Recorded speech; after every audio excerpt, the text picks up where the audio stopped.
FanDuel has released their 2022 NFL DFS Week 1 salaries, and we'll take a deep dive at tight ends and determine whether you should pay up for one of the premium tight ends or save money for another option.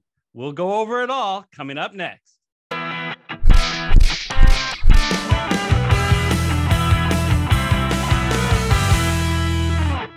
Hello, everyone. I'm Eric Lee.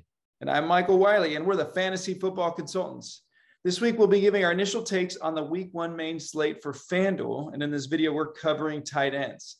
You can also look in the description for Week 1 DraftKings and FanDuel shows where we discuss main slate players in other positions. One quick caveat. News will come out after we post this video that will alter some of our opinions, which is why we'll be releasing a full FanDuel Week 1 cash lineup and full GPP lineup closer to the beginning of the season. So if you haven't yet, please hit the red subscribe button to make sure you don't miss any of our future content. And we love to hear from you. So please comment in the comments section and tell us your favorite FanDuel tight end this week for Week 1 of the main slate and the reasons why. Eric, let's go ahead in the studio and tell them our thoughts.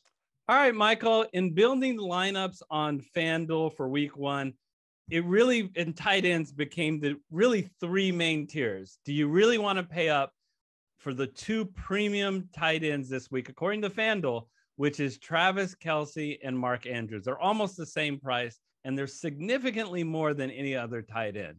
So if you were going to pay up at tight end, which guy would you go for? Man, it's really close. And it makes sense to me that these guys are priced so much higher. Obviously, with Kelce, the loss of Tyreek Hill just makes him that much more valuable, but it also means he may see more double coverage this season. And Arizona apparently is a little bit stronger against tight ends, at least they were last season. Mark Andrews, on the other hand, draws the lowly Jets, who were pathetic not just against anyone, but against specifically tight ends.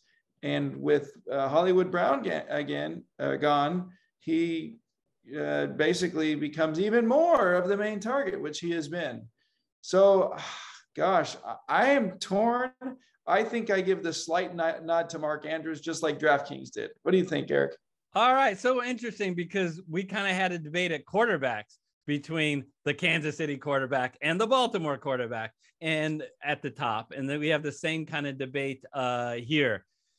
And it's tough. And for the second time, I am going to go with the cheaper option and the Baltimore option in Mark Andrews. Both guys catch plenty of passes. Both are great threats around the end zone.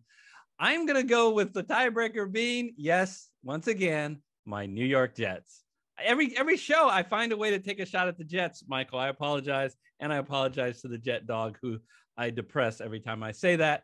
I think the other thing to just say, I know you pose the question this way, but the drop-off is so significant as we get down the list. It just seems this early in the season a little bit tempting to try and save some dollars, at least in my opinion. What do you think about that?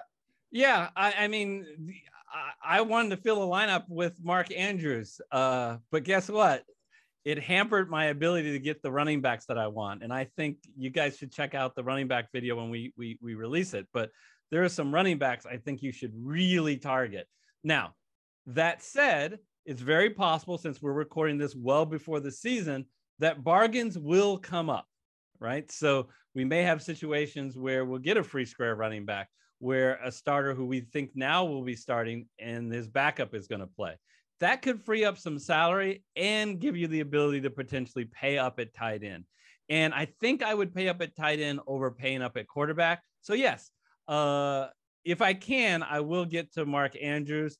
I just need to get some bargains. You know who I'm not paying up for?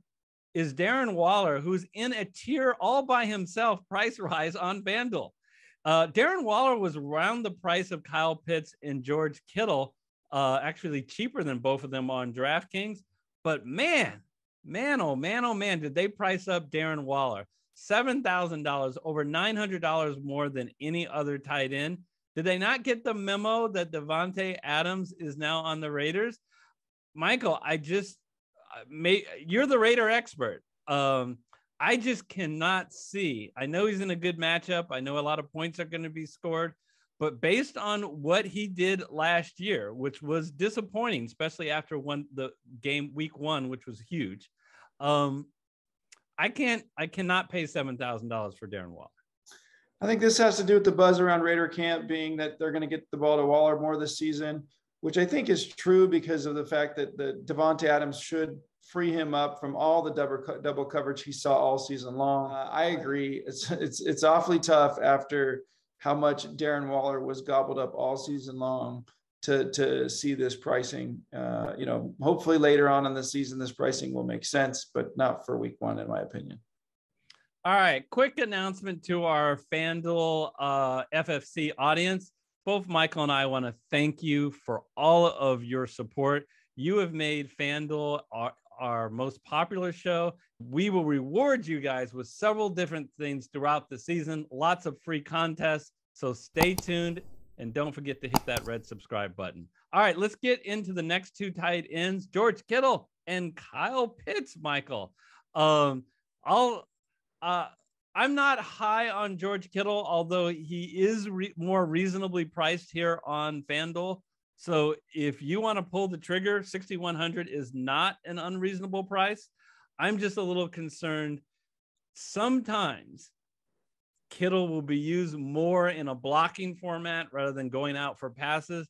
And I wonder if moving him over to Lance, whether that will occur. The bottom line is I don't know. And I just want to see him play more with Lance.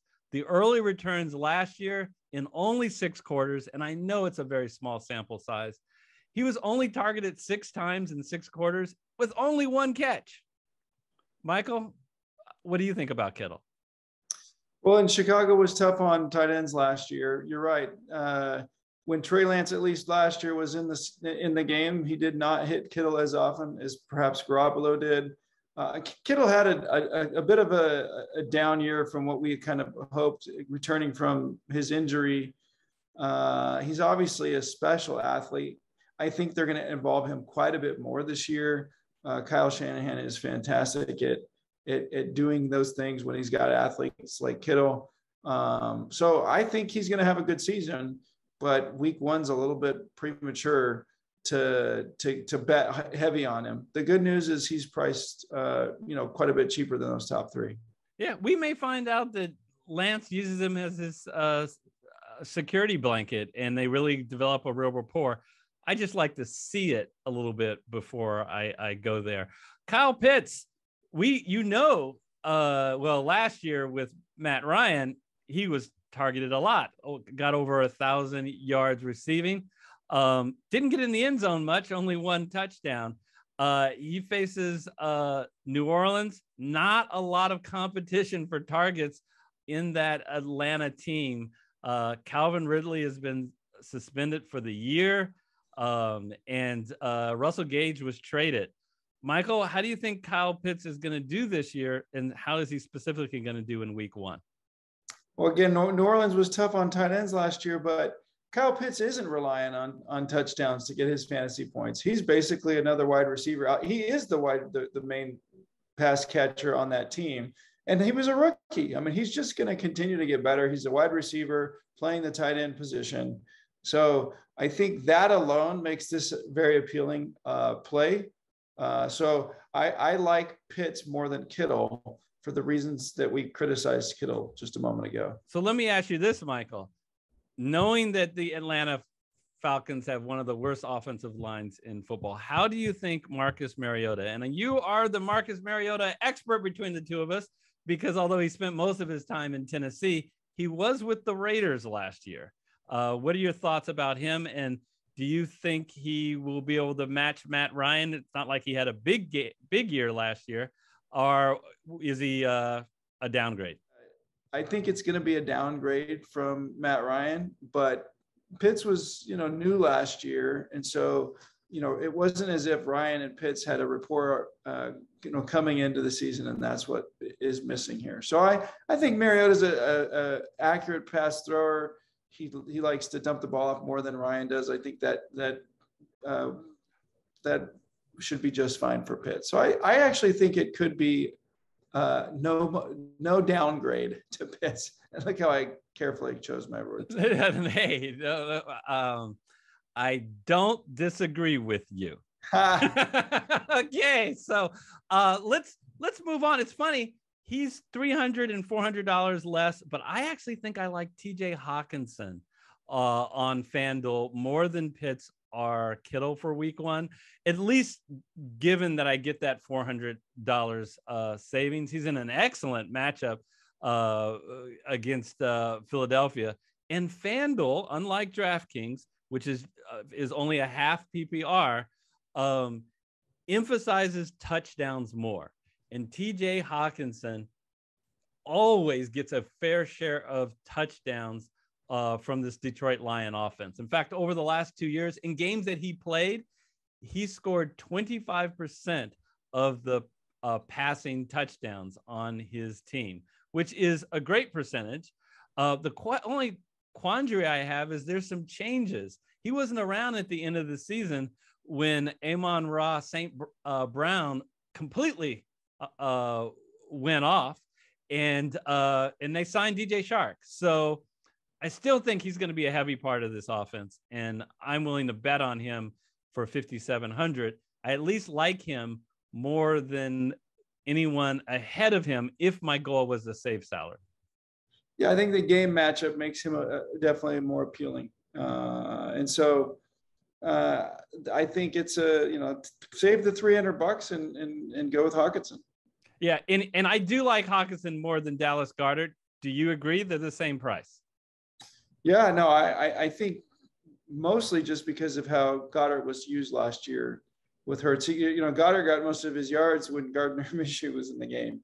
So, those are the games that he performed best, right? If I recall correctly. And so, Goddard, obviously we thought he'd have a ton of upside with Ertz leaving. And it just didn't pan out last year quite like we thought it would. But maybe that will be figured out this year with it being another year for Jalen Hurts. Yeah, maybe Jalen, like you said, Hurts will develop, and maybe the presence of AJ Brown will cause, because the wide receivers last year were not good on Philadelphia, and maybe with AJ Brown there, that he'll get a little bit more attention and free up Goddard. Eric, this next guy we both really like, right, Zach? It's not just me that thinks he's really great. Arizona thinks he's really great. They just signed him for an average over 3 years. This is an average of $10.5 million. You don't pay a tight end over $10 million a year unless you expect that he is going to be a heavy part of your offense. And I think he has to be, Michael, because there are few weapons left in that offense. DeAndre Hopkins, who takes a lot of receptions, is suspended. 120 receptions are gone in Chase Edmonds and Christian Kirk. And the only significant person that replaced all those guys is Hollywood Brown. And as we've talked about, he may not be playing in week one due to his transgressions on the highway, I just will say. We'll have to monitor that. It's no sure thing, but he could be disciplined. Any reason I'm missing why you like Zach Ertz? No, you hit all the topics. We saw him, have a pretty strong second half of the season once he had moved over and got, comfortable with Kyler Murray. So I think you kind of hit it. I mean, not only is he kind of the only weapon, but Kansas City's pretty weak against the pass. And I think that they were somewhat soft on tight ends last year as well. But for the savings, at only $5,000, which is $600 off Zach Ertz, which could make all the difference in your lineup, is Cole Kmet. Cole Kmet. So look, I'll give the bad news first, Michael. Take my medicine. Chicago sucks. Their offense sucks. But I'm not sure how good Justin Fields is. But leaving that aside, somebody's got to do something. Besides Darnell Mooney. I mean, Allen Robinson's gone. Jimmy Graham, who's a huge end zone threat at tight end. That's a big change. That's right. Yeah, is gone. So, look, the guy in the last 12 games averaged more than 4 receptions a game. Given his low price, I don't have a problem taking Cole Kmet here at this price. Yeah, no, I'm glad you went there. That's somebody who I've been paying attention to. The Chicago sports beat writers are big on him having a good year, especially because he really didn't. He kind of similar to Pitts. He didn't get much in the end zone because Jimmy Graham was a little bit more of a touchdown hog, if there was a touchdown hog on that team. And so, I think Cole Kmet, big, I think Notre Dame guy, big athlete. So I think he's going to certainly move up, but he has to because he averaged 5.5 points last year, which really isn't that exciting. My hope is he'll get more touchdown equity without Jimmy Graham on the team and be an option around the goal line, which would really help him because with tight ends anywhere around his level, he was fine in the amount of receptions and yards he was getting. The problem was he wasn't getting in the end zone enough, and I think that hopefully will change this year. So everybody, those are our tight ends. We want to remind you that we did a deep dive at all the positions in FanDuel. Well, besides defense, because we've got other things to do with our time, right, Michael? Hopefully. So we'll look at defense later on when we do a full cash and GPP lineup. But for now, check out our other FanDuel shows. And we also have done some of the same shows previewing week 1 for DraftKings. Until we see you next time, take care, everybody. And be safe.